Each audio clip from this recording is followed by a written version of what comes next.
You know what I didn't understand though, this is something that we'll talk about in this year's Olympia and how I understand it now. So Sean Ray got second, and he was a lot smaller, and Nasser got third. Mm-hmm. So I didn't understand. I want to say Kevin was fourth or something then, but I didn't understand how Sean Ray, being as little as he was in the middle of those two monsters. Mm-hmm. But I saw like with Nasser, his back wasn't as conditioned as his front side.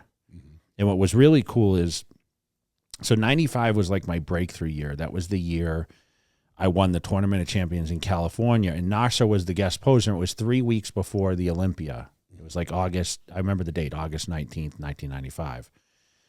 And I watched Nasser guest pose, and I couldn't believe how big he was, number one, and number two, how big he was that far out from the show. And like it seemed like he was holding a lot of water. I remember the next day I went to Gold's to do a photo shoot in Venice, and I remember Nasser was there on the bike, and he had gone out to Cheesecake Factory with us the night prior after my victory. And I remember people talking about he ate like 3 pieces of cheesecake, and it was 3 weeks from the show.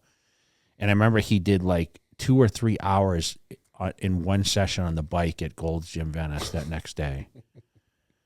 And I remember someone telling me, yeah, he's on the bike for like 3 hours, which amazed me because, as you know, we're not supposed to be on more than an hour at a time. Yeah. And so it kind of shocked me that, number one, he'd go eat cheesecake 3 weeks out from the show. And number two, 3 hours of cardio. 3 hours of cardio. And then, of course, he goes to the Olympia and he gets third. And so if he wouldn't have ate that cheesecake and didn't have to, do you think that could that made a difference? It could have. I mean, it could have made a difference, but what's you still got third. It was his breakthrough show. Like he hadn't placed that well yet, but he was massive. And I look at him now, and I look at today's lineup, and if you guys enjoyed this short clip of the Cutler Cast, make sure you guys tune in for the long version here, or tune in for another episode here.